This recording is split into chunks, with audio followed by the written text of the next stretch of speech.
মুআজ্জাজ মুহতারাম মুকাররম সম্মানিত উপস্থিতি, আল্লাহ জাল্লা শানুহু আম্মা নওয়ালুহু আলিশান দরবারে লাখো কোটি শুকর ও সুজুদ যে মহান আল্লাহ রব্বুল ইজ্জত ওয়াল জালাল অত্যন্ত দয়া করে মায়া করে আজকে এই সাইয়্যিদুল আইয়াম সপ্তাহের শ্রেষ্ঠ দিন জুমার দিন পৃথিবীর সর্বশ্রেষ্ঠ জায়গা আল্লাহর পবিত্র ঘর জামে মসজিদে জুমার সালাত আদায়ের জন্য আমাদেরকে আসার এবং বসার তৌফিক এবং সুযোগ দিয়েছেন।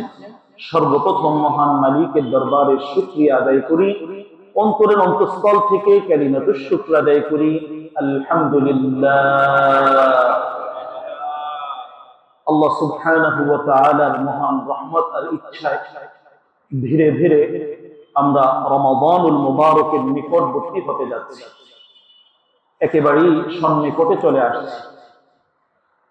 প্রথম বিষয় হলো রমাদানুল মুবারক কেন্দ্রিক যে প্রস্তুতিগুলোর কথা বিশ্বনবী সাল্লাল্লাহু আলাইহি ওয়াসাল্লাম বলেছেন এবং নিজে নিয়েছেন, এই প্রস্তুতিগুলো আমাদের সকলকেই গ্রহণ করা উচিত এবং এই কথাগুলো আমরা নিজেরা যেভাবে শুনছি আমাদের ঘরের যারা আছেন আমাদের মা বোনদের কাছেও এই কথাগুলো পৌঁছিয়ে দেয়। এই যে সময়গুলোতে আছি খুবই গুরুত্বপূর্ণ মহান সময়গুলো আমাদের সামনে থেকে যাচ্ছে। এই সময়গুলো ইবাদতের মাঝে আমলের মাঝে আমাদের কাটানো উচিত। এ মাসের যে গুরুত্ব এবং বৈশিষ্ট্য এগুলো নিয়ে এর আগেও আমরা আলোচনা শুনেছি। বিশ্বনবী সাল্লাল্লাহু আলাইহি ওয়াসাল্লামের যে আমলগুলো আল্লাহর রাসূল এই সময় ধারাবাহিকভাবে নফল রোজা রেখেছেন এবং বিশ্বনবী সাল্লাল্লাহু আলাইহি ওয়াসাল্লাম থেকে হাদিস এসেছে। তো আমাদেরও সাধ্যমতো সর্বোচ্চ চেষ্টা করা উচিত নফল সিয়াম যাতে আমরা আদায় করতে পারি। যেহেতু এই মাসে বান্দার সমস্ত আমলগুলো বাৎসরিক রিপোর্ট হিসেবে মহান আল্লাহ সুবহানাহু ওয়া তাআলার দরবারে পেশ হয়, এজন্য আমাদের আমলগুলো যাতে সত্যিকার অর্থে আল্লাহর মুহাব্বত নিয়ে আল্লাহর ভালোবাসা নিয়ে হয় এবং আল্লাহ সুবহানাহু ওয়া তাআলার কাছে যখন পেশ হবে আমাদের আমলগুলোর মাঝে যাতে কোনো ধরনের ত্রুটি বিচ্যুতি এগুলো না থাকে, এই চেষ্টা এবং এই দোয়া মহান আল্লাহ সুবহানাহু ওয়া তাআলার কাছে আমাদের করা উচিত। আমাদের জবানের আমল, আমাদের হাতের আমল, আমাদের চোখের আমল, সার্বিকভাবে যত আমল আছে এই আমলগুলোর যে ত্রুটিগুলো আছে, যে আমলগুলোতে আমরা ক্ষতিগ্রস্ত হব এমন কাজ থেকে আমাদেরকে সর্বোচ্চ বিরত থাকতে হবে। যেহেতু এই মাসটা নবীজির মাস, নবীজি নিজের সাথে সম্বোধন করে নিয়েছেন, সুতরাং রাসূলের মহব্বত বাড়ে, বিশ্বনবীর ভালোবাসা তৈরি হয়, এমন কাজ আমাদের একটু বেশি মাত্রায় করা উচিত। তো এক্ষেত্রে বিশ্বনবীর সাথে আমাদের সংযোগটা খুব দ্রুত তৈরি হয় রাসূলের শানে দুরূদ পাঠের মাধ্যমে। তো আমাদের ব্যক্তিগত আমলের ভেতরে আল্লাহর রাসূলের প্রতি আমাদের প্রতিদিন যাতে কিছু দুরূদের আমল থাকে, ব্যক্তিগতভাবে প্রত্যেক ভাই আমরা এটা চেষ্টা করব সকাল সন্ধ্যা কিছু দুরূদ শরীফের আমল রাসূলের শানে হয়। এজন্য আমরা একটু চেষ্টা করব, যে কোনো দুরূদ হতে পারে, সবচেয়ে ছোট দুরূদ হতে পারে, দুরূদে ইব্রাহিম হতে পারে, যার যতটুকু সময় আছে এই সময়টাকে কাজে লাগানো। একবার দুরূদ পাঠ করা 10টি গুনাহ মাফ হবে, 10টা মর্যাদা আল্লাহ সুবহানাহু ওয়া তাআলা বাড়িয়ে দিবেন। সবচেয়ে বড় যে বৈশিষ্ট্য এবং পুরস্কার হবে আল্লাহর রাসূলের সাথে জান্নাতে যাওয়ার সৌভাগ্য অর্জন হবে। সুবহানাল্লাহ, নবীজির সুপারিশ লাভ হয়। তাহলে সাল্লাল্লাহু আলাইহি ওয়াসাল্লাম আল্লাহুম্মা সাল্লি আলা মুহাম্মদ, এই জাতীয় বাক্যগুলো যাতে একটু বেশি পরিমাণে আমরা পড়তে পারি এই চেষ্টা আমাদের করা। রমাদানুল মুবারকের রোজাগুলো আমাদের ক্ষতিগ্রস্ত হয় যে সমস্ত বদ আমলের কারণে, ওই আমলগুলো এখন থেকে ছেড়ে দেওয়ার জন্য সংকল্পবদ্ধ থাকা। আমরা রোজা রাখছি, আমাদের এই রোজাটা শুধু না খেয়ে থাকা যেন না হয়। আমাদের রোজাটা বিশ্বনবীর অনেকগুলো হাদিস আছে, ইনশাআল্লাহ আল্লাহ হায়াতে বাকি রাখলে শুনবো এগুলো, যে আমাদের রোজার সাথে সাথে আরো কিছু রোজা প্রয়োজন আছে, যেটা হাতের রোজা, চোখের রোজা, জবানের রোজা। রোজা রাখলাম, এদিক থেকে জবানের অপব্যবহার করলাম, অনর্থক কথা বললাম, মিথ্যা বললাম, মানুষের গীবত শিকায়াত সমালোচনা করলাম, এটা শুধুমাত্র না খেয়ে থাকাই হবে। আল্লাহ রাসূলের হাদিস এভাবে আমাদেরকে সতর্ক করেছে।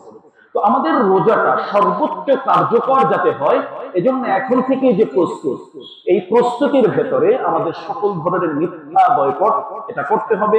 সকল ধরনের গীবত, শিকায়েত, সমালোচনা, হারাম উপার্জন এগুলো থেকে সম্পূর্ণভাবে বিচ্ছিন্ন হওয়া এবং আল্লাহ সুবহানাহু ওয়া তাআলার নিকটবর্তী হওয়ার জন্য আমাদেরকে চেষ্টা করতে হবে।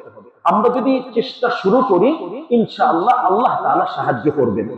কিভাবে করব, আমাদের সমাজে এটা আছে, অনেক দূর পর্যন্ত এগিয়ে গিয়েছি। আমি ব্যক্তিগতভাবে এখন যদি সিদ্ধান্ত নেই না আমি এগুলো ছাড়বো, এর জন্য কারো কোনো পরামর্শের প্রয়োজন নেই, আমি আল্লাহর সাথে একটা প্রতিজ্ঞাবদ্ধ হয়ে যাই যে আমার রোজাটা যাতে সর্বোচ্চ সুন্দর হয় এবং আমার জীবনের শেষ রমাদান হয়। এই কথাগুলো বারবার আমরা বলছি, আমরা নিজেরাও চেষ্টা করব, সকলকে নিয়ে চেষ্টা করবো ইনশাআল্লাহ জীবনের শেষ রমাদান মনে করে জীবনের সর্বশ্রেষ্ঠ রমাদান বানানোর জন্য আমাদেরকে প্রস্তুতি গ্রহণ করা। একটু ব্যতিক্রমী প্রস্তুতিগুলো থাকবে, আয়োজনগুলো একটু ব্যতিক্রমী থাকবে, যাতে এর রূহ এবং আত্মা আমাদের সাথে থাকে এবং এই রমাদানটা সর্বোচ্চ সুন্দর এবং আল্লাহ সুবহানাহু ওয়া তাআলার কাছে মাকবুল, গ্রহণযোগ্য হয় এমন রোজা যাতে আমাদের হয়। আমাদের জবানকে নিয়ন্ত্রণ করা, হাত পাকে নিয়ন্ত্রণ করা, চোখকে নিয়ন্ত্রণ করা, এর যাবতীয় গুনাহ সমূহ থেকে নিজেদেরকে বাঁচিয়ে রাখার জন্য চেষ্টা করা। সম্মানিত উপস্থিতি, এখন যে সময় আমরা আছি, আজকে শাবানের 10 তারিখ, সামনের সময়গুলো আমাদের জন্য খুবই গুরুত্বপূর্ণ। এই সময়ের ভিতরে আমাদের জন্য বিশেষ যে অফার গুলো আছে আল্লাহ সুবহানাহু ওয়া তাআলার পক্ষ থেকে, এগুলোকে সর্বোচ্চ মূল্যায়ন করা, এগুলোকে গ্রহণ করার জন্য চেষ্টা করা। সম্মানিত প্রিয় উপস্থিতি, আল্লাহ সুবহানাহু ওয়া তাআলা এই উম্মতকে অনেকভাবে সম্মানিত করেছেন। আল্লাহ সুবহানাহু ওয়া তাআলার কিছু ফয়সালা, কিছু জিনিসের উপরে কিছু জিনিসের শ্রেষ্ঠত্ব এবং মর্যাদা মহান আল্লাহ সুবহানাহু ওয়া তাআলা দিয়ে রেখেছেন। আসমানি যত গ্রন্থ আছে এর মাঝে শ্রেষ্ঠতম একটি গ্রন্থ আল্লাহ নির্বাচন করে দিয়েছে, মহাগ্রন্থ আল কোরআনুল কারীম, যেটা আল্লাহ রমাদানুল মুবারকে নাযিল করেছেন। যত নবী রাসূল পয়গম্বর আলাইহিস সালামরা রয়েছে তাদের মাঝে শ্রেষ্ঠতম নবী পয়গম্বর আমাদের নবীকে আল্লাহ তাআলা নির্বাচন করেছেন। যতগুলো ভূমি আছে, এলাকা আছে, শ্রেষ্ঠতম এলাকা হারামাইন, বালাদে আমিন, মক্কা এবং মদিনাকে ঘোষণা করা হয়েছে। যতগুলো পাহাড় আছে এর মাঝে শ্রেষ্ঠতম পাহাড় জেবালে নূর, গারে তুর, এগুলোকে জেবালে রহমত, এগুলোকে ঘোষণা করা হয়েছে। যতগুলো দিন আছে এর মাঝে শ্রেষ্ঠতম দিন হিসেবে আরাফার দিনকে ঘোষণা করা হয়েছে।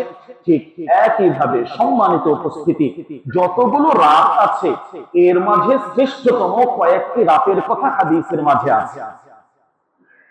একত্রে যদি আমরা দেখতে চাই, বিশেষ 5টি রজনী, পুরা বছরের ভেতরে 5টি রজনীর কথা স্পেশাল ভিন্ন হাদিসের মাঝে আছে। এর মাঝে সর্বশ্রেষ্ঠ লাইলাতুল কদর, যেটা রমাদানুল মুবারকের ভেতরে সামনে আসছে। এখন থেকে মহান মালিকের কাছে দোয়া করা যে আল্লাহ আমার ইচ্ছায় অনিচ্ছায় অবহেলা অলসতায় কোনোভাবেই যেন এটা হাতছাড়া হয়ে না যায়। এই লাইলাতুল কদর যাতে আমার কপালে জুটে, আমার ভাগ্যে লেগে যায় এবং আমি যাতে কিছু আমল করতে পারি। এর পরবর্তী স্থানে হাদিস গবেষণা করে, রিসার্চ করে যে বিষয়গুলো দেখা যায়, লাইলাতুল নিসফি মিন শাবান, শাবানের মধ্য রজনীর ব্যাপারে হাদিসের ভিতরে কিছু আলোচনা পাওয়া যায়। সম্মানিত উপস্থিতি, তাহলে আজকে এই জুমা পূর্ব সংক্ষিপ্ত আলোচনার ভেতরে আমরা ইনশাআল্লাহ বড় একটা অংশ জুড়ি এই পুণ্যময় রজনী লাইলাতুল নিসফি মিন শাবান, শাবানের মধ্য রজনী, অর্থাৎ আজকে যে সময় এখন আমরা আছি, আগামী 3 তারিখ মঙ্গলবার দিবাগত রাত যেটা আসবে আমাদের সামনে, মঙ্গলবার দিবাগত রাত যেটা আসবে, এই রাতের কথাই আমি বলছি। হ্যাঁ, এই রাতের কথাই আমি বলছি। এই রাতটা আমাদের জন্য বিশেষ কিছু নিয়ে আসে। সম্মানিত উপস্থিতি, তাহলে এটাকে হাদিসের পরিভাষায় লাইলাতুল নিসফি মিন শাবান বলা হয়। যখন এই আলোচনা আমরা এখন আনলাম, স্বাভাবিকভাবে এই আলোচনার উপরে কিছু পর্যালোচনা চলে আসে। কেন? আমাদের এই দেশে লাইলাতুল নিসফি মিন শাবান নিয়ে বেশ কিছু বাড়াবাড়ি আছে, আবার বেশ কিছু ছাড়াছাড়িও আছে। এখানে 3টি বিষয় একত্রিত হয়ে যায় যে আমাদের কিছু ভাই এমন আছে যে এটার অস্তিত্বই নেই, এটার কোনো প্রমাণই নেই, এটা একদম সম্পূর্ণ বেদাত। এক বাক্যে এমন কিছু কথা কিছু ভাইয়ের আমরা বলে ফেলি। এটা হলো জ্ঞানের স্বল্পতার কারণ। আবার এমন কিছু ভাই আমরা অনেক সময় অতিরঞ্জিত করে ফেলি যে সমস্ত কিছু এর মাঝে পুরা রাত জুড়ে এই আয়োজন করতে হবে, মহা আয়োজন, সকলকে নিয়ে সকল মানুষকে শোনাতে হবে, লাইটিং করতে হবে, আলোকসজ্জা করতে হবে, এগুলো অনেক বড় কিছু, অনেক কিছু। এই জায়গায় বেশ বড় ধরনের একটা অতিরঞ্জন এভাবে করা হয়ে যায়। তো এই অতিরঞ্জনের কারণেও আবার কিছু ভাই না এগুলোকে বেদাত, এটা সম্পূর্ণভাবে পরিত্যাজ্য, এটা ছেড়ে দিতে হবে। তাহলে আমাদের এই জায়গায় ইনসাফের সাথে যে কথাগুলো বা হাদিস এবং কোরআনকে সামনে রেখে নিরপেক্ষ দৃষ্টিতে যে বিষয়গুলো, আমলের যে মাধ্যমগুলো আছে, এখান থেকে সেগুলো আমরা সুন্দরভাবে নিজেদের ব্যক্তিগতভাবে এটাকে আমরা গ্রহণ করি। এই রাতের ব্যাপারে বিজ্ঞ ওলামায়ে কেরাম, গবেষক ওলামায়ে কেরাম, ইসলামিক স্কলারগণ যারা রয়েছে, নিরপেক্ষভাবে ইনসাফের সাথে যে কথাগুলো, এটার মাঝে বাড়াবাড়ির করারও সুযোগ নেই, আবার ছাড়াছাড়ি করারও সুযোগ নেই। মধ্যম পন্থায় ব্যক্তিগতভাবে যে নফল ইবাদত গুলো আছে, প্রত্যেক ভাই বোন আমরা আমাদের সেই ইবাদত গুলো করার জন্য চেষ্টা করব ইনশাআল্লাহ। এখানে আরেকটি বিষয় আমাদেরকে খুব ভালো করে খেয়াল রাখতে হবে, এই যে সময়টা আমাদের সামনে আসছে, এই সময়টা সম্পূর্ণ ব্যক্তিগত ইবাদত কেন্দ্রিক, সমষ্টিগত সকলকে নিয়ে সবকিছু মিলিয়ে এমনটা হাদিস থেকে পাওয়া যায় না, সাহাবায়ে কেরাম এবং তাবিঈন থেকেও পাওয়া যায় না। বরং এক্ষেত্রে আরো যে বিষয়গুলো আমাদের সামনে আসে, তোমাদের ঘরকে তোমরা কবর বানাবে না, তো ব্যক্তিগত ইবাদত গুলো ঘর কেন্দ্রিক করতে পারাটা উত্তম। নিজেরা করব, বিবি বাচ্চাদেরকে নিয়ে করব। এবং আমরা তো এই ব্যাপারে আরেকটু পরামর্শ দিই, যাদেরকে আল্লাহ সামর্থ্য দিয়েছেন ঘরের ভেতরে ইবাদতের সুন্দর একটা পরিবেশ তৈরি করে রাখা, ওখানেও ছোট্ট একটা মসজিদ, নামাজের জায়গা থাকবে, সিজদার জায়গা থাকবে, এবং ওইভাবে ভাব গাম্ভীর্যতার সাথে সুন্দরভাবে সুসজ্জিত অবস্থায়, যেখানে ঢুকলে ইবাদতের আগ্রহটা বেড়ে যায়, ইবাদত করার মতো সেই মানসিকতা তৈরি হয়। যাদেরকে আল্লাহ সামর্থ্য দিয়েছেন, যাদের বড় জায়গা বাসার ব্যবস্থা আল্লাহ করেছেন, নিজস্ব মালিকানায় আছে, তাদের উচিত হলো যদি সম্ভব হয় ইবাদতের জন্য নিজের ঘরের ভিতরে সুন্দর এমন একটি ব্যবস্থাপনা তৈরি করা, যেখানে আমার মা বোনরাও ইবাদত করবেন, বাচ্চারাও ইবাদত করবেন, কোরআনুল কারীম থাকবে, তাসবিহাত থাকবে, জানামাজ থাকবে, পরিবেশটাই অন্যরকম দারুণ একটা সুন্দর ইবাদতের পরিবেশ সেখানে থাকবে। তাহলে প্রিয় ভাই, এই জায়গায় যে ইবাদত গুলো আসবে, সমস্ত ইবাদত গুলো ব্যক্তিকেন্দ্রিক, নিজস্ব একাকিত্বের ইবাদত। যখনই এটা আমরা সম্মিলিত ভাবে সবাইকে নিয়ে বাধ্যতামূলক ভাবে অন্যকে শোনাতেই হবে এরকম গিয়েছি, কিছু ভাই অতিরিক্ত ভাবে এখানে ফতোয়া জারি করে দিয়েছেন সম্পূর্ণভাবে বেদাত, এগুলোর কোনো সুযোগ সুবিধা নেই। তাহলে আমরা এই যে একটা ইবাদত আছে, এই যে একটা সময় আছে, বড় মাজলুম একটা ইবাদতের সময়, যে আমরা বেশ বাড়াবাড়িও এখানে আছে, অতিরঞ্জিত আছে, আবার ছাড়াছাড়ির কবলেও আছে, মধ্যবর্তী ইনসাফের জায়গায় এখানে আমাদেরকে এই ইবাদত গুলো করা, এটা এই উম্মতের জন্য বিশেষ অফার হিসাবে আল্লাহ তাআলা দিয়েছেন। পূর্ববর্তী উম্মত আমরা জানি তারা দীর্ঘ হায়াত পেতেন, অনেক ইবাদতের সুযোগ তাদের ছিল, আমাদের তো সেই দীর্ঘ হায়াত নেই। আল্লাহ তাআলা এই অল্প হায়াতের মাঝে দীর্ঘ হায়াত আমরা না পেয়েও যাতে ওই দীর্ঘ হায়াত যারা পেয়েছেন তাদের থেকে ইবাদতে আমরা অগ্রসর হয়ে যেতে পারি এবং সবার আগে নবীজির সাথে আমরা জান্নাতে যেতে পারি, এজন্য প্রতি বছর বছরের বিভিন্ন সময়ে আল্লাহ তাআলা আমাদেরকে কিছু স্পেশাল অফার, ডিসকাউন্ট আল্লাহ তাআলা আমাদেরকে দিয়ে রেখেছেন। সুবহানাল্লাহ। এর মাঝে লাইলাতুল কদর শ্রেষ্ঠতম একটি সময়, এই যে লাইলাতুল বারাআত, লাইলাতুল নিসফি মিন শাবান হাদিসের পরিভাষায় যেটা আমরা শবে বারাত হিসাবে বুঝি, এটাকেও আল্লাহ তাআলা এইভাবে কিছু আমল দিয়ে রেখেছেন যে আমলগুলো বিশ্বনবী থেকে পাওয়া যায়। এক্ষেত্রে যে হাদিসগুলো আছে, হাদিসগুলো পর্যালোচনা করলে এখানে অনেকগুলো হাদিস আছে যেগুলো সহিহ মানদণ্ড, যেটা কোনোভাবেই অস্বীকার করার সুযোগ নেই। অস্বীকার করলে রাসূলের পুরো হাদিসকে অস্বীকার করা হয়। আবার কিছু মানুষ অতিরঞ্জিত করতে গিয়ে বানানো কিছু জাল হাদিস ঢুকিয়ে দিয়েছে, ওগুলো বলারও কোনো সুযোগ নেই। তো এই জায়গায় ইনসাফের কিছু কথা, আমলের কিছু কথা, যে কি দিক নির্দেশনা আমাদের আছে, এই বিষয়গুলো আমরা শুনবো এবং ওইভাবে আমল করার জন্য আমরা চেষ্টা করব। যে রাত্রিটা আমাদের সামনে আসছে, অর্থাৎ আমরা এক বাক্যে যদি বুঝতে চাই, আগামী মঙ্গলবার দিবাগত রাত্রি যেটা আসছে, এর একাধিক নাম আমরা হাদিসের ভিতরে দেখতে পাই। একটা তো বললাম লাইলাতুল নিসফি মিন শাবান, আমরা তো শবে বারাত হিসাবে, ফার্সি হিসাবে এভাবে আমরা বলে ফেলছি। আরো কিছু নাম হাদিসের ভিতরে দেখা যায়, লাইলাতুল বারাআত, মুক্তি রজনী, আল্লাহ তাআলা মুক্তি দান করবেন। লাইলাতুল ইজাবাত দোয়া কবুল করার রাত্রি, লাইলাতুর রাহমা রহমতের রজনী, লাইলাতুত তাকফীর বান্দার গুনাহ মাফ হবে এমন বিষয় এখানে আছে। এবং লাইলাতুল মুবারাকা বরকতময় রজনী, অনেকগুলো নাম এই রাত্রির আছে। মৌলিকভাবে রাতের যে নাম মুক্তি রজনী বা এই রাত্রিতে আল্লাহ তাআলা বান্দাকে মাগফিরাত দান করেন, এ মর্মে ভিন্ন কিছু হাদিস আমরা দেখতে পাই। যেহেতু মাগফিরাতের কথা আসছে, স্বাভাবিকভাবে এই অফারটা আমাদের গ্রহণ করা উচিত। প্রত্যেকটা ভাই তো আমরা গুনাহগার, এমন কেউ নাই আমরা বলতে পারবো যে আমার জীবনে কোনো গুনাহ হয়নি।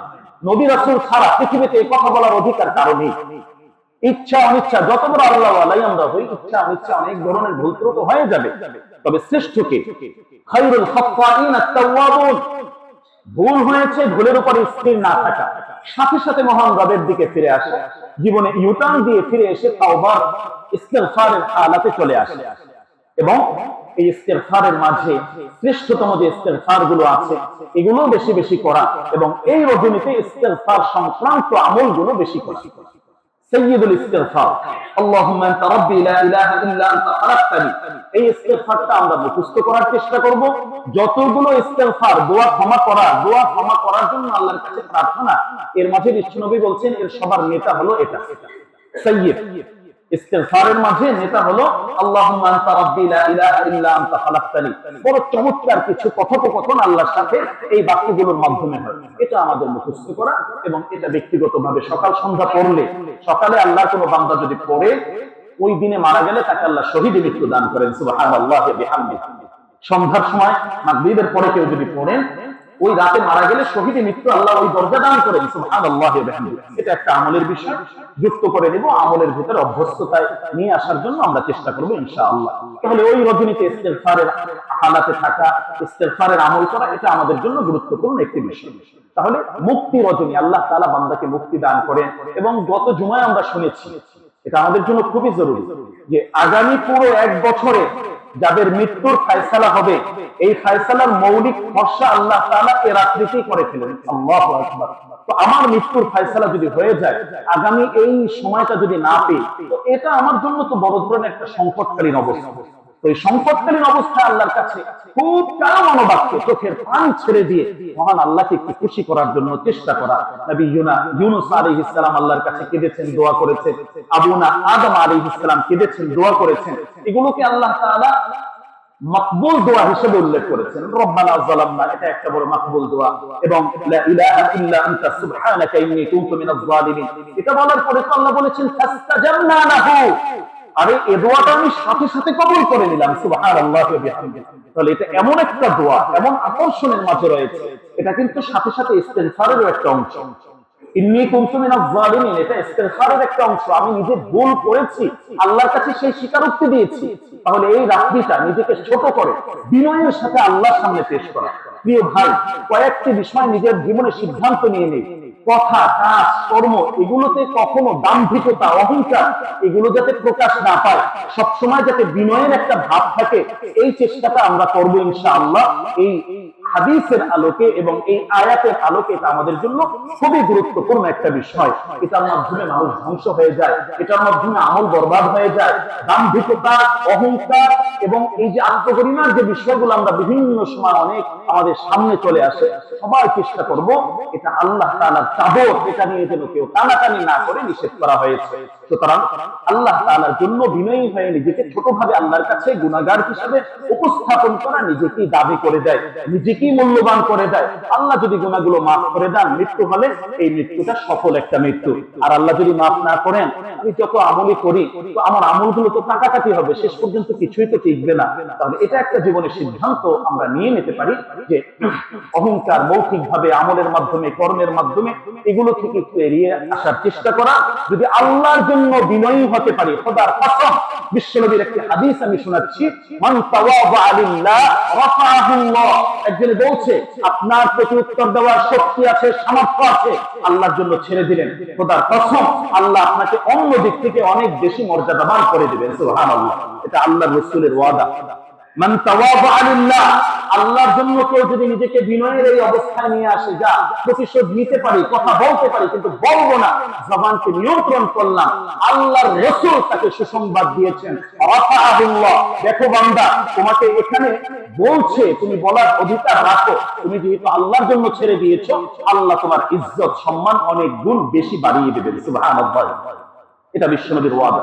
তাহলে এটা একটা আমরা মৌলিক আমল হিসেবে ধরে নিতে পারি। আর একটা গুরুত্বপূর্ণ আমল নিজেদের জীবনে যুক্ত করে নিতে পারি, ইনশাআল্লাহ অনেক কল্যাণ হবে, কারণ এটার মাধ্যমে আমরা বেশি ক্ষতিগ্রস্ত হচ্ছি। এটা বারবার বলছি, রমাদানটাকে সুন্দর করার জন্য আমাদের এই জবানের নিয়ন্ত্রণটা খুব জরুরি। গীবত শিকায়েত একেবারেই ছেড়ে দিতে হবে, যত সম্ভব অল্প কথা বলতে হবে, প্রত্যেকটা কথার হিসাব আমাদেরকে আল্লাহর কাছে দিতেই হবে। মা ইয়ালফিযু মিন কাওলিন ইল্লা লাদাইহি রাকীবুন আতীদ, এই আয়াতে স্পষ্ট আসছে প্রত্যেকটা কথার হিসাব আল্লাহর কাছে দিতেই হবে। যে ব্যক্তি কথা বলতে পারে না, তাকে দেখে আমরা একটু শিক্ষা নেই। এই যে কথার তৌফিক আল্লাহ দিয়েছেন, কত বড় নিয়ামত দিয়েছেন, এই নিয়ামতের অপব্যবহার মানুষের বিভিন্ন গীবত শিকায়েত, মিথ্যা, পরনিন্দা, পরচল, বিভিন্ন ভাবে অনেকগুলো কবিরা সংশ্লিষ্ট গুনাহ এখানে আমরা করছি। এটা থেকে নিজেকে বিরত রাখতে পারলে অনেক আমল আমরা সেফ রাখতে পারবো। না হয় একদিক থেকে প্রতি ওয়াক্তে নামাজ পড়ছি, অনেক আমল করছি, আবার অন্যের ব্যাপারে মাজলুম, অন্যকে এই কথার মাধ্যমে আক্রমণ করা, অন্যকে বিভিন্ন ভাবে কষ্ট দেওয়ার মাধ্যমে আমি নিজ দায়িত্বে এই আমলগুলো আমি তাকে দিয়ে দিচ্ছি। এত কষ্ট করে আমল করলাম, আমলগুলো নিজ দায়িত্বে একদম তার হাতে পৌঁছে দিলাম, এবং কিয়ামতের ময়দানে যাদের গীবত শিকায়াত করা হচ্ছে তারা তো বড় লাভবান হয়ে যাবে, বড় লাভবান হবে। এরা যখন জানবেন যে এরা গীবত করছে, আমাদের এই সমালোচনা করছে, আল্লাহর কাছে মামলা দায়ের করে রাখবেন, এবং ওই সময় আমার আমল থেকে কেটে তাদের এই ক্ষতিপূরণ গুলো আল্লাহ তাআলা নিজে আদায় করে নেবেন। সুতরাং আমার প্রিয় ভাই, নিজেরা নিজেদের আমলগুলো রক্ষা করার জন্য চেষ্টা করি। আমার ভুল সিদ্ধান্তে, ভুল বাক্য উচ্চারণে আমার আমলগুলো যাতে আমি নিজেই নষ্ট করে না দেই। বিশেষ করে রমাদান আসছে, এই সময় তো এত শক্ত ভাবে বিশ্বনবী বলছেন, কেউ যদি তোমাকে গালি দেয়, তোমাকে কত কথা বলে, তুমি তাকে শুধু এতটুকু জানিয়ে দিবে, এতটুকু কথা বলবে, আমার প্রিয় ভাই, আমি একজন রোজাদার, আমি তোমার সাথে কোন ধরনের এই বকাবাজি, গালিগালাজ কোনো কিছুতে আমি জড়াতে পারবো না। দেখেন বিশ্বনবী কত উন্নত জায়গায় গিয়ে আখলাকের সর্বোচ্চ একটা সীমানা আমাদেরকে এখানে নির্ধারণ করে দিয়েছে। সুতরাং সামনের রমাদানটা যাতে সুন্দর হয় এবং আমাদের জবানগুলো নিয়ন্ত্রণ রেখে আমরা নিজেরাই অনেক বেশি উপকৃত হতে পারবো। না হয় এই আমলগুলো প্রিয় ভাই আমার অজান্তে কিন্তু আমি অন্য ভাইকে দিয়ে দিচ্ছি, আমার অজান্তে আমি আমার অন্য ভাইকে দিয়ে দিচ্ছি। আমি কিন্তু রিক্ত হস্ত, আমি কিন্তু দেউলিয়া, আমি কিন্তু খালি হাতে আল্লাহর কাছে উঠবো, এটা আমাদেরকে মনে রাখতে হবে। তাহলে এই সময়ের প্রস্তুতিগুলোর ভেতরে এটা আমরা অবশ্যই দেখতে পাই। এখানে আমরা আরো যে বিষয়গুলো দেখতে পাই যে এই রাত্রিতে কিছু কিছু হাদিসকে সামনে রেখে একদম অস্বীকার করার কোনো সুযোগ নেই, আবার অনেক বাড়াবাড়ি এটারও সুযোগ নেই, যে কথা আমি প্রথমেই বলেছি। তাহলে এক্ষেত্রে আমরা কি করতে পারি, কি আমল করব? আমলের ভেতরে যদি আমরা আসি এই বিষয়ে, তাহলে আমাদের জন্য বেশ কিছু চমৎকার আমল রয়েছে। তবে প্রথম কথা হলো, নির্ধারিত নির্দিষ্ট কোনো আমল নেই। আবার একটু বলছি, নির্ধারিত নির্দিষ্ট কোনো আমল নেই যে এই আমলটা এতবার, এত রাকাত, এই সূরা, এরকম কোন নিয়ম কানুন এখানে সঠিক হাদিসের বিবেচনায়, কোরআনের আয়াতের বিবেচনায় এগুলো আমাদের সামনে নেই। যত ধরনের নফল আমল আছে সমস্ত আমলগুলো উন্মুক্ত অবস্থায় রাখা হয়েছে, সমস্ত আমলগুলোই এখানে আমরা করব। বিশ্বনবী সাল্লাল্লাহু আলাইহি ওয়াসাল্লাম কিছু দিক নির্দেশনা আমাদেরকে দিয়েছে। সর্বশ্রেষ্ঠ রাত্রি লাইলাতুল কদর, তোমার এই রাত্রির কারণে যেন ওটার মর্যাদা কমে না যায়। আমাদের আচার ব্যবহারে অনেক সময় দেখা যায় যে রাত্রিটা, পুরো রাত্রি আমরা ইবাদতের চেষ্টা করি, আলহামদুলিল্লাহ অনেক ভালো, কিন্তু লাইলাতুল কদরের ওই সময়টায় হয়তোবা অলসতা, অবহেলা কারো কারো মাঝে চলে আসে। বিভিন্ন দায়িত্বের কারণে, মার্কেটে থাকার কারণে, শপিং এ থাকা অনেক কাজ চলে আসে। তো সর্বশ্রেষ্ঠ কিন্তু সেটা, এবং ওটার গুরুত্বটাই সবচেয়ে বেশি দেওয়া হয়েছে। ওটার ব্যাপারে পরিপূর্ণ সূরা আল্লাহ তাআলা নাযিল করেছে, ওটাকে সর্বোচ্চ মর্যাদায় আমাদেরকে রাখতে হবে। এ রাত্রিতে কিছু নাই এমনটা নয়, বরং এ রাত্রির ব্যাপারে বিশ্বনবীর অনেকগুলো পরামর্শ আমাদের আছে, সেগুলো আমরা একটু শুনবো। আল্লাহ রাসূলের হাদিসগুলো যদি আমরা দেখি, বিশেষ কোন তাসবিহাত, বিশেষ কোন নামাজ, এত রাকাত, এত সংখ্যা, এত বার, এই বিষয়টা নাই। তবে যেটা আছে আল্লাহ রাসূলের হাদিস থেকে আমরা পাই, সেটা হলো ফাকুমু লাইলাহা ওয়াসুমু ইয়াওমাহা। যখন এই রাত্রি তোমরা পাবে, অর্থাৎ আগামী মঙ্গলবার দিবাগত রাত্রি যেটা আছে, এই রাত্রিটা সম্ভাব্য যতটুকু তোমার সামর্থ্য কুলায় রাত্রি জাগরণ করো। রাত্রি জাগরণ জীবনে বহুত করেছি, অনেক খেলা দেখে রাত্রি জাগরণ করেছি, বিভিন্ন আড্ডায় রাত্রি জাগরণ করেছি। তবে এই রাত্রি জাগরণটা একটু ভিন্ন ভাবে মহান আল্লাহ সুবহানাহু ওয়া তাআলার জন্যই আমাদেরকে করতে হবে। কিভাবে করব? এই রাত্রি জাগরণের মাঝে আমাদের সমস্ত ইবাদত গুলো চলে আসবে। তাহলে নফল যত ইবাদত, এখানে আমার সালাতের ইবাদত যদি ধরি, আমার জীবনে কাজা নামাজ আছে, এই কাজা নামাজগুলো এখানে আমরা পড়তে পারি। সালাতুল শুকর করতে পারি, যে একটা বছর হায়াত দিয়ে এ পর্যন্ত আল্লাহ এনেছেন, মহান রবের শুকরিয়া। 2 রাকাত নিয়ত করলাম, যে কোনো সূরা দিয়ে 2 রাকাত সালাত আদায় করলাম, এটাই হলো শুকরিয়ার নামাজ। অনেক প্রয়োজন সামনে আছে, হচ্ছে না, অনেক বিপদ, অনেক প্রয়োজন, মানুষের পিছনে ঘুরতে ঘুরতে জুতার তলা খায়, আর কার পিছনে ঘুরবো? মহান রবের কাছে চলে আসি। এটাই হলো লাইলাতুল নিসফের সেই শিক্ষা, যে আল্লাহর কাছে চলে আসে, আল্লাহর কুদরতি কদম মোবারকে সিজদা দিই। পৃথিবীর কোনো ক্ষতি তোমার কাছে আসতে পারবে না, যদিও আসে সেটা তোমার কল্যাণ নিয়ে আসবে। এখানে বাহ্যিকভাবে ক্ষতি মনে হলেও এর মাঝে তোমার জন্য কল্যাণ রয়েছে। এর পরবর্তীতে তোমার জন্য অনেক সবুজ দরজা আল্লাহ তাআলা খুলে দেবেন। সুবহানাল্লাহ। তাহলে এই রাত্রিটা আমরা সালাতুল হাজাত, সালাতুল শুকুর, সালাতুল তাওবা, যেগুলোতে অনেক ভুল হয়েছে, তাওবার নামাজ 2 রাকাত পড়ে নেই, এভাবে যাদের আরেকটু সামর্থ্য আছে এবং উঁচিয়ে পেতে সালাতুত তাসবিহ আদায় করা অত্যন্ত গুরুত্বপূর্ণ একটা ফজিলতের সালাত, আমল, নামাজ। এটা প্রত্যেক সপ্তাহে পারলে প্রত্যেক সপ্তাহে, প্রত্যেক মাসে পারলে প্রত্যেক মাসে, যার যখন সামর্থ্য এটা করা উচিত। তাহলে সালাতুত তাসবিহ সময় আছে, কাজা নামাজ আছে, যে কোনো নামাজ আমরা করতে পারি। কিছু তেলাওয়াত এই সময় আমরা করতে পারি, একেবারে কিছু আছে না, সূরা ইখলাসের তেলাওয়াত আমরা করি, বা যতটুকু পারি সে তেলাওয়াত গুলো আমরা করি, ইনশাআল্লাহ এটা আমরা করতে পারি।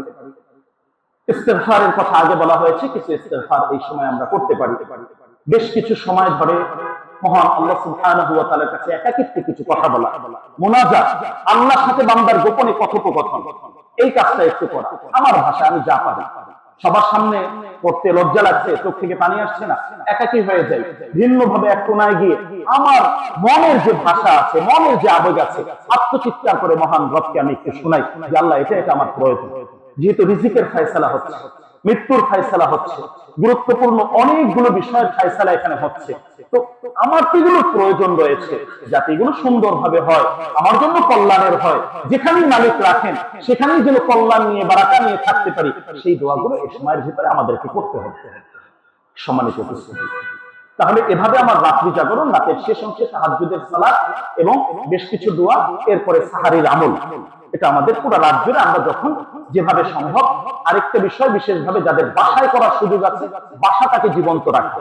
প্রথমেই বলছি, আবার ওই মধ্যবর্তী জায়গায় বলে নিচ্ছি, আমাদের ঘরের ইবাদত যাতে সক্রিয় থাকে, এটা যাতে চলমান থাকে, এ কথা যেন শুনতে না হয়। বিশ্বনবী নিষেধ করেছেন, তোমার ঘরকে তুমি কবরস্থান বানাবে না। আজিমপুরে একজন মানুষ যিনি সাহিত্য আছেন, তার ইবাদতের কোন সক্ষমতার যোগ্যতা এখন যেভাবে নেই, তোমার ঘর যেন এমন না হয়।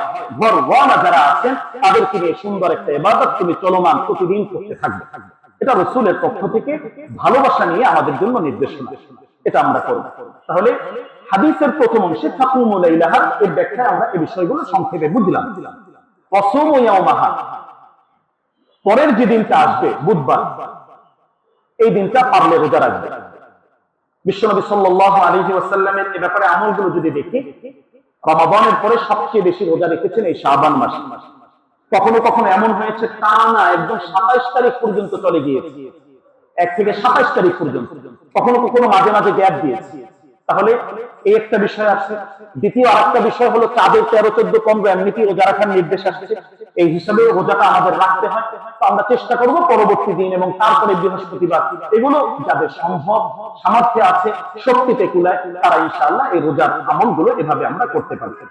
তো পরবর্তী দিনের আমল হলো এটা। এছাড়া স্পেশাল আরো কিছু আমল যদি আমরা দেখি, বিশ্বনবীর এক হাদিসে কবর জিয়ারতের একটা পাওয়া যায়। যাদের সামর্থ্য আছে বা সম্ভব হয়, মা বাবার কবর আশেপাশে আছে, তারা কবর জিয়ারত করতে পারে। তবে কবর জিয়ারতের জন্য সেখানে যাওয়াই জরুরি না। পৃথিবীর যেখানে থেকে আমরা দোয়া করি, দোয়াগুলো যাদের জন্য ইসালে সাফ করা হয় তাদের কাছে এটা পৌঁছিয়ে দেয়, আল্লাহ তাআলা পৌঁছিয়ে দেয়। কেন কবরের কাছে যেতে হয়? এটা আমার নিজের কারণে। বিশ্বনবী বলছেন, ইন্নাহা তুযাক্কিরুল আখিরা, এর মাধ্যমে তোমার আখিরাতের স্মরণ তোমার ভিতরে আসবে। তোমাকেও যে মরতে হবে, তোমাকেও যে ওখানে যেতে হবে, কোনো সাথী নাই, বাকি নাই, কি স্থিতি হবে, এই একটা অনুভূতি তোমার ভিতরে জাগ্রত হবে, এজন্য কবরস্থানে যাও। তো এর অর্থ এটা নয় দল বেঁধে সবাই মিলে ভ্যান ভাড়া করে যেটা হচ্ছে আজিমপুর যেতে হবে, সুসজ্জা করতে হবে, অনেক কিছু, এটা নয় প্রিয় ভাই। এটা আমরা ভুল পদ্ধতিতে আবার যাচ্ছি। বিশ্বনবী গিয়েছেন, হাদিসটা যদি দেখি, একান্ত ব্যক্তিগতভাবে বিশ্বনবী গিয়েছেন এবং তার পাশে উম্মাহাতুল মুমিনিন ছিলেন, আম্মাজান তারাও জানেন না, তাদের কাছে বলে যাননি, একদম একাকিত্বে নিজে চলে গিয়েছি। তো যদি কারো এভাবে সম্ভব হয় তো আমরা এভাবে কবর জিয়ারত করব, এভাবে যাব ইনশাআল্লাহ, এটা একটা আমলের সময় আছে।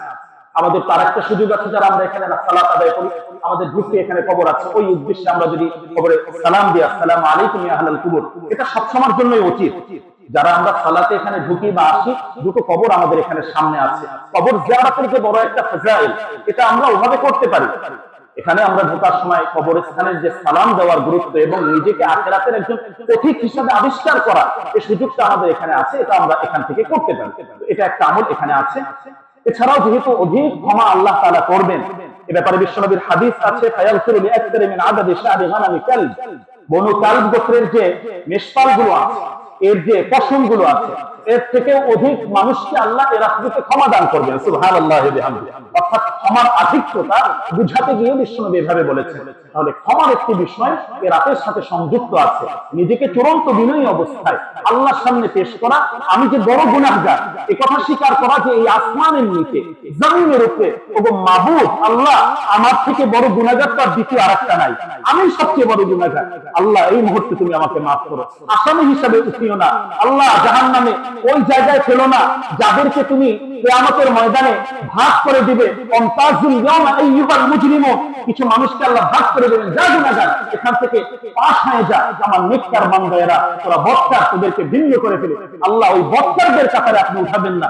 এভাবে আল্লাহ তাআলাকে কিছু বলা, আবেগ নিয়ে বলা, ভালোবাসা নিয়ে বলা, হৃদয়ের সর্বোচ্চ সর্বোচ্চ যেটা আছে ওইটা আল্লাহর সামনে পেশ করা, এটা যদি করতে পারি ইনশাআল্লাহ এই রাত্রির মাধ্যমে আমরা আমাদের জীবনে একটা সফলতা আনতে পারবো ইনশাআল্লাহ। আমাদের এইভাবে চেষ্টা করা প্রিয় ভাই। তাহলে এভাবে আমরা আমলগুলো করব। কোন কোন জায়গায় মুস্তাহাব হিসাবে গোসলের কথা, সেটা স্বাভাবিক। আল্লাহর সামনে দাঁড়াবো, দীর্ঘ ইবাদত করব, সর্বোচ্চ পরিষ্কার পরিচ্ছন্নতা এটা আমাদের করণীয়। সুগন্ধি ব্যবহার করা, পরিষ্কার পরিচ্ছন্নতা এই হিসাবে মুস্তাহাব, এটাও একটা আমল হিসাবে গোসলের কথা কোন কোন কিতাবে পাওয়া যায়, এটা আমরা করব। এখানে সবচেয়ে বড় একটা আমলকে আমরা লক্ষ্য রাখবো আমার প্রিয় ভাই, এই বিষয়টা হাদিসের ভিতরে আসছে, প্রত্যেক রাত্রির সবচেয়ে গুরুত্বপূর্ণ ইবাদতের যে আমল, এটা হলো এশার সালাত এবং ফজরের সালাত জামাতে আদায় করা। সারা রাত্র ইবাদত করলাম, এমনটা যেন না হয় ভুলে গেলাম, শয়তান ধোঁকা দিল, ভুলিয়ে দিল যে ফজরের সময় ঘুমিয়ে গেলাম বা আসতে পারলাম না, এমনটা যেন না। বরং রাতের কিছু ইবাদত কম হোক, নফল কিছু ইবাদত কম হোক, কিন্তু এশার সালাতটা আর ফজরের সালাতটা জামাতে করতে পারলে বিশ্বনবী সুসংবাদ দিচ্ছেন, সারা রাত্রি নফল ইবাদতের সওয়াব তোমার আমলনামায় যুক্ত হয়ে যাবে, সুবহানাল্লাহ। তাহলে এটা একটা গুরুত্বপূর্ণ বিষয় আমার প্রিয় ভাই, যে এই দুটো রাকাত নামাজ যে আছে এটা আমরা সামনে রেখে বাকি আমরা আমাদের আমলগুলো করার জন্য চেষ্টা করব। এটা হলো করণীয় বিষয় জানলাম, বর্জনীয় তো কিছু জানতে হবে। এক্ষেত্রে আমাদের বহু কুসংস্কার আছে। একটা বিষয় খেয়াল রাখবো, যেখানে ইবাদতের কথা আছে, যেখানে আল্লাহ তাআলা স্পেশাল কিছু ক্ষমার কথা রেখেছেন, ওখানেই শয়তান কোনো না কোনো ভাবে একটা ভুল বুঝিয়ে, যাতে আমলটা সঠিকভাবে না হয়, কোনো একটা কুসংস্কার ঢুকিয়ে দেয়, কোনো একটা বেদাত ঢুকিয়ে দেয়, যাতে মানুষ সঠিকভাবে ইবাদত করে আল্লাহর সান্নিধ্য অর্জন সঠিকভাবে করতে না পারে, শয়তান একটা ভেজাল লাগিয়ে দেয়। এটাই শয়তানের ব্যবসা। তাহলে এত বড় ফাজাইলের কথা শুনলাম, এখানেও কিছু কুসংস্কার আমাদের মাঝে ঢুকিয়ে দেওয়া হয়েছে। এর মাঝে এই সময় আসলে বিভিন্ন ভাবে আলোকসজ্জা, মোমবাতি, লাইটিং, অনেক কিছু মনে হয় যে আমরা এটা ধর্মীয় একটা কাজের অংশ হিসেবে করছি। কিন্তু প্রিয় ভাই, ইতিহাস খুঁজতে খুঁজতে আল্লামা বদরুদ্দিন আইনি এর একটা রহস্য এবং ইতিহাসের একটা গুরুত্বপূর্ণ অংশ উল্লেখ করছেন, যে এটা প্রথম আবিষ্কার খালেদ নামে একজন ব্যক্তি, যিনি একজন অগ্নি পূজারক ব্যক্তি ছিলেন। তিনি সর্বপ্রথম যে এই রাত্রিতে লাইটিং করতে হবে, আলোকসজ্জা করতে হবে, অনেক কিছু করতে হবে, প্রথম আবিষ্কারক তিনি। এবং তিনি একজন অগ্নি পূজারক ব্যক্তি ছিলেন। আলো বা এটাকে সামনে নিয়ে ইবাদত করা তাদের দায়িত্ব ছিল। ওখান থেকে এটা আস্তে আস্তে আজকে এই যে আমাদের বিভিন্ন জায়গায় ধর্মীয় অনেক স্থাপনা, উপাসনালয়, অনেক কিছু, এই লাইটিং, বিভিন্ন আলোকসজ্জা, এটা লাইলাতুল বারাতের সাথে ধর্মীয় ভাবে কোন ধরনের সংযোগ এখানে নেই। এটা স্পষ্ট কথা। আতশবাজি এমনিতেই সবসময়ের জন্য জঘন্যতম অপচয় এবং মারাত্মক গুনাহ। সাথে সাথে হালুয়া রুটির বিশাল আয়োজন, আগে আরো ব্যাপক ছিল, এখন আলহামদুলিল্লাহ মানুষ সচেতন হওয়ার কারণে অনেকটা কমছে। আমাদের মা বোনদেরকে একটু ইবাদতের সুযোগ তৈরি করে দেওয়া, এটা আমাদের দায়িত্ব। সুতরাং হালুয়া রুটি এরাতের কোন ধরনের কোন ইবাদত না। পুরান ঢাকা সহ অন্যান্য জায়গায় গেলে এই কথাগুলো যেহেতু দায়িত্বের জায়গা থেকে বলা, আমাদেরকে বলতেই হবে প্রিয় ভাই। অনেক আয়োজন ব্যবস্থাপনা হয়, এই রাত্রিটা আসলে আগে পরে খেতে পারি, স্বাভাবিকভাবে খেতে পারি। এই রাত্রিকে কেন্দ্র করে এটার সাথে এটার কোন ধরনের ইবাদতের সংযুক্ততা, স্পষ্ট কথা, লাইলাতুল বারাত, শবে বারাতের সাথে হালুয়া রুটির কোন ধরনের কোন সংযোগ ব্যবস্থাপনা কোনো কিছুই নাই ইসলামী শরিয়ায়। এটা আমাদেরকে ক্লিয়ার বুঝতে হবে। তো মা বোনদেরকে অনার্থক এই চাপ, এই কষ্টের ভিতরে আমরা কাজে না লাগিয়ে আমরা কিছু ইবাদতের সৌভাগ্য বা কিছু সুযোগ তাদেরকে তৈরি করে দেওয়া, এটা আমাদের জন্য কল্যাণের হবে প্রিয় ভাই। এছাড়াও আমরা যদি আরো দেখি যে অনেকে অনেক কুসংস্কার আছে যে এই দিনে আত্মা, মানুষ যারা মারা গিয়েছেন তাদের আত্মা এই দিনে ঘরে আসবে, এরকম অনেক কিছু আমরা এগুলো করি যেগুলো সম্পূর্ণভাবে পরিত্যাজ্য। ইসলাম সঠিকভাবে যদি পালন করি, নফল ইবাদত গুলো স্বাভাবিকভাবে যেগুলো করার সেগুলোই আমরা ওইভাবে করবো ইনশাআল্লাহ। এই ইবাদত গুলো আমাদের সামনে ওভাবে আছে। এছাড়াও আমরা দেখি আরো প্রিয় ভাই, যে আমরা এ রাত্রের এত ফজিলত শুনলাম, আল্লাহ তাআলা অনেক বান্দা বান্দীকে মাফ করছেন, অনেক কিছু শুনলাম। আরেকটি দুঃসংবাদ, এটাও আমরা শুনে রাখি যাতে এর অন্তর্ভুক্ত আমরা না হই। এত মর্যাদা, এত ফজিলত, এত কিছুর পরেও কিছু কিছু বান্দা বান্দীকে আল্লাহ তাআলা মাফ করবেন না মর্মে ঘোষণা এসেছে হাদিস। কিছু কিছু বান্দা বান্দীকে মাফ করবেন না, তাদের মাগফিরাত হবে না, এই মর্মে স্পষ্ট ঘোষণা এসেছে। তাহলে এতক্ষণ এত সময় ধরে এত ফাজাইল শুনলাম, তাহলে এই ব্যক্তিগণ কারা? আমাদের নামগুলো যাতে এর মাঝে না থাকে, এজন্য সর্বোচ্চ চেষ্টা আমাদের করতে হবে প্রিয় ভাই। সহিহ হাদিসের ভিতরে বিশ্বনবী বলেন, ইল্লা মুশরিক আও মুশাহিন, এ জাতীয় বেশ কিছু কথা বিশ্বনবী বলছেন। এক কথায় যদি আমি বলি, তাহলে যারা শিরক করে, শিরকের মতো অপরাধ যাদের আছে বিশ্বাসের সাথে, কথার সাথে, এদেরকে কোনোভাবেই আল্লাহ তাআলা এই সময়ে ক্ষমা করবেন না, এ মর্মে হাদিস আছে। হিংসুক, অহংকারী যারা আছে তাদের ব্যাপারে ভয়াবহ কথা এখানে আসছে। প্রতিহিংসা, হিংসা, মানুষের ভালো মোটেও পছন্দ হচ্ছে না, এরকম রোগে কেউ যদি আমরা আক্রান্ত হয়ে থেকে আল্লাহর কাছে মাফ চাই, এখান থেকে ফিরে আসি, বরং মানুষের জন্য কল্যাণের দোয়া করি, আল্লাহ থেকে দিয়েছে ভালো, আলহামদুলিল্লাহ, তোমারটা আরো বাড়ুক, আল্লাহ যেন আমাকেও দেয়, এ কথা আমরা বলতে পারি।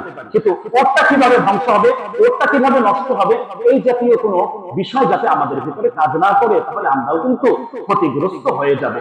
এছাড়াও অবাধ্য সন্তানের কথা আসছে, মদ্যপ যারা মদ পানে আসক্ত আছে, বিভিন্ন ভাবে এমনিতে যাচ্ছে কিন্তু আবার ওই জাতীয় ওই জগতের সাথেও জড়িত, তাদের ব্যাপারগুলো এখানে আসছে। তাহলে এই জাতীয় যে অপরাধী যারা আছে তাদের কথাগুলো ভিন্নভাবে যেহেতু এসেছে, আমরা চেষ্টা করব খুব বেশি আমল করতে না পারি, তবে এই আমলগুলো যেন বরবাদ না হয়, আল্লাহর কাছ থেকে একেবারেই যেন ক্ষমাশূন্য অবস্থায় যে কোনোভাবেই আমার কোনো ইবাদত কবুল হলো না, এমনটা যেন না হয়, এই ব্যাপারেও আমরা চেষ্টা করব ইনশাআল্লাহ। তো সর্বশেষ যে কথা আমাদের সামনে এখন আছে প্রিয় ভাই, যে আমরা এই লাইলাতুল বারাতকে সামনে রেখে এই শাবানের শেষ দিকের করণীয় নিয়ে আমরা কিছু কথা শুনলাম। এর মাঝে আলোচনার সুবিধাতে 5টি পয়েন্ট আমাদের এখানে আলোচনা হয়েছে। এই লাইলাতুল বারাত এটা কি এবং কেন, এখানে কি আমল আমরা করব এবং কি বর্জন আমরা করব, তারা এখানে ক্ষমা পাচ্ছেন না তাদের ব্যাপারটা, এবং সবচেয়ে গুরুত্বপূর্ণ এই আমলগুলো করলে আমাদের কি কি ফাজাইল, কি কি মর্যাদা আমরা অর্জন করতে পারবো, একেবারে সংক্ষিপ্ত ভাবে আমরা এই বিষয়গুলো আলোচনা শুনলাম। আল্লাহ আমল করার তৌফিক দান করুন। আমাদের এই ইবাদতগুলো সাহাবায়ে কেরাম, তাবেঈন, তাদের থেকে রেফারেন্স নিয়ে যদি আমরা দেখি, সম্পূর্ণভাবে এটা একটা ব্যক্তিগত ইবাদত, সমষ্টিগত সকলকে নিয়ে সম্মিলিত ইবাদতের কোন ধরনের কোন প্রমাণ বা সুবুত এই জায়গায় এভাবে নেই। সুতরাং আমরা আমাদের মতো করে ওইভাবে চেষ্টা করা যে আনুষ্ঠানিকতা বর্জন করে নিরিবিলি পরিবেশে সুন্দরভাবে আমরা যাতে আমাদের সেই ইবাদতটা পরিপূর্ণভাবে করতে পারি, আল্লাহ তাআলা সেই তৌফিক আমাদেরকে দান করুন। আজকে এখানেই শেষ করছি। ওয়া আখিরু দাওয়ানা আলহামদুলিল্লাহি রাব্বিল আলামিন।